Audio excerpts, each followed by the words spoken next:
Welcome to Kuma English Listening Hub.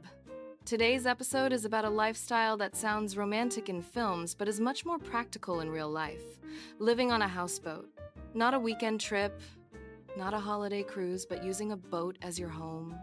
We'll talk about money, rules, daily routines, and the small surprises people often discover after moving onto the water. When people imagine a houseboat, they often picture quiet mornings, coffee on the deck, and beautiful views. And yes, those moments can happen. But daily life on a boat also includes planning, maintenance, and learning a new way to handle basic needs like electricity, water, and rubbish. If you like problem solving and don't mind getting your hands dirty sometimes, living on a houseboat can feel rewarding. First, let's clarify what houseboat living usually means. In many places, a houseboat is a motorboat or barge that has been fitted for full-time living. A kitchen area, a bed, storage, heating, and sometimes a small bathroom.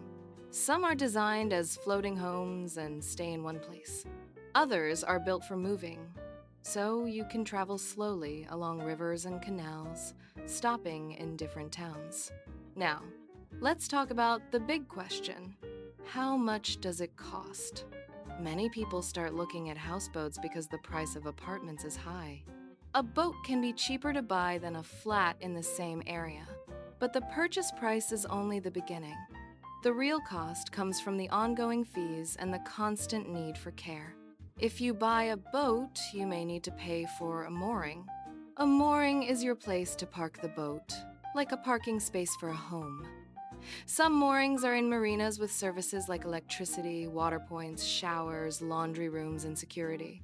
Others are simpler. You might be tied to a riverbank with fewer facilities. Mooring fees can vary a lot depending on location. Near a popular city, the cost may surprise you.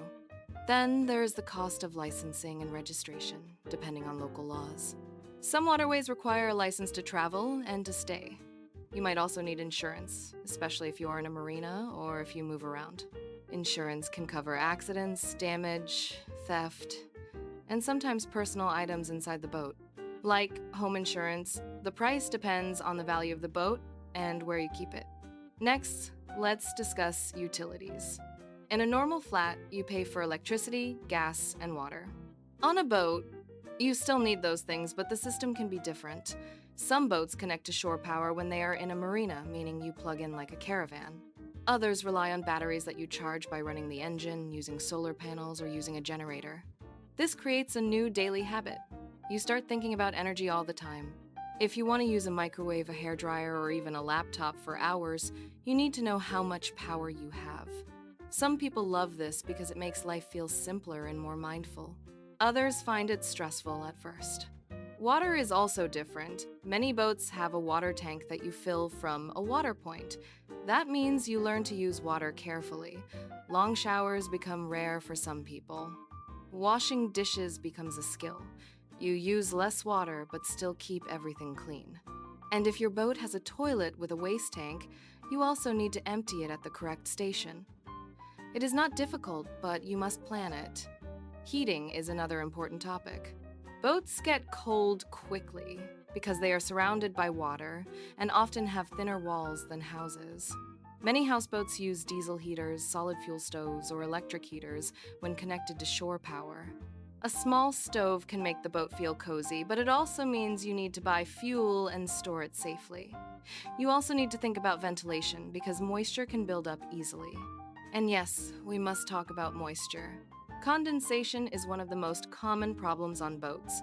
When warm air meets cold surfaces, water appears on windows and walls. If you ignore it, you may get mold.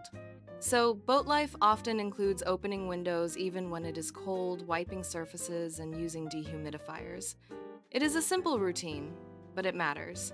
Now let's move to maintenance, the part people often underestimate. A boat is always in contact with water, which means parts can rust, paint can peel, and small leaks can become big problems if you don't notice them early.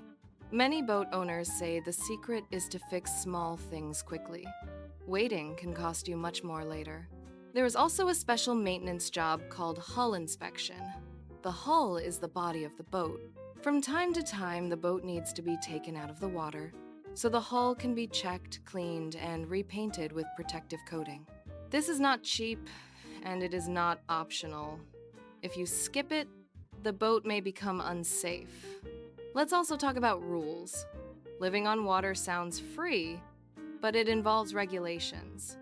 In many areas, you cannot simply park anywhere and stay forever. Some places allow short stays, like a few days or a couple of weeks, and then you must move on. This is meant to prevent overcrowding and protect local access. If you have a permanent residential mooring, you may be allowed to stay long-term. But those moorings can be hard to find, and they can be expensive. Some people choose continuous cruising, which means they move regularly and follow a set of rules about distance and timing. It can feel like a slow-moving adventure, but it also requires planning. So what is daily life actually like? Imagine waking up and checking your systems. How much battery power do you have? How much water is left? Do you need to refill gas for cooking? Is the weather calm enough to travel today? Boat living encourages you to pay attention to your environment. Shopping can be a little different too. If your boat is small, storage is limited. Many people shop more often and buy less at one time. You also learn to choose items that fit your space. For example, you may prefer stackable pans, foldable drying racks, and compact cleaning tools.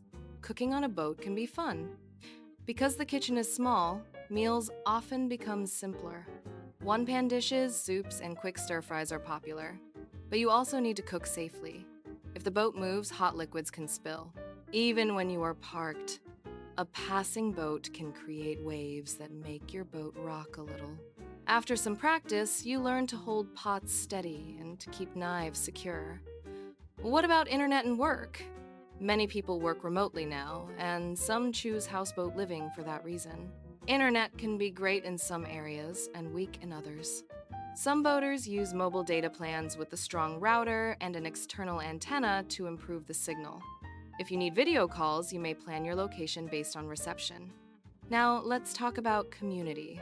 One of the nicest surprises for many new boaters is how social the lifestyle can be.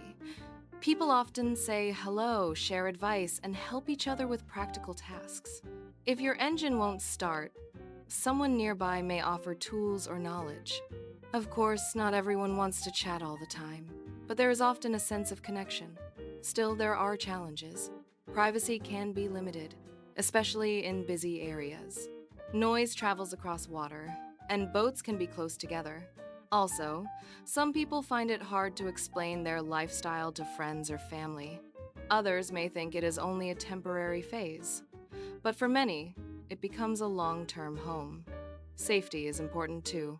Living on water means thinking about life jackets, fire alarms, carbon monoxide detectors, and safe fuel storage. A boat is a small space, so problems can become serious quickly.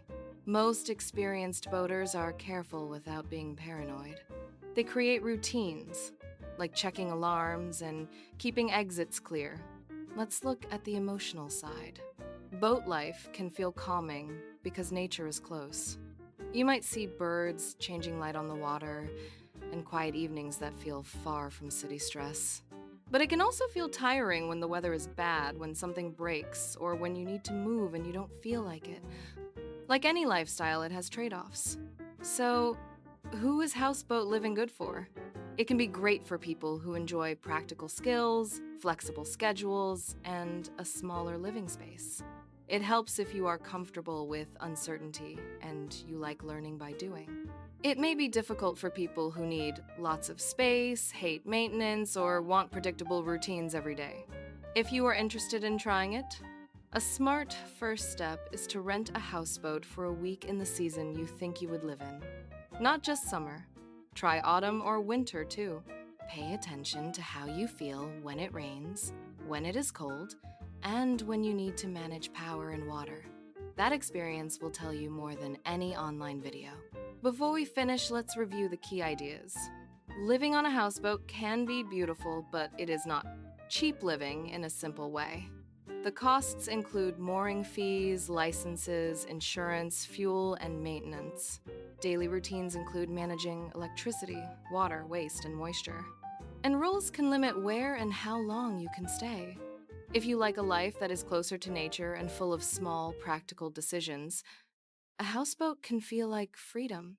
If you prefer a home that you can ignore while it runs itself, it might feel like too much work. Thanks for listening to Kuma English Listening Hub. If you want, listen again and note the useful words from today: mooring, shore power, condensation, hull, ventilation, and continuous cruising. Try using them in your own sentences. See you in the next episode.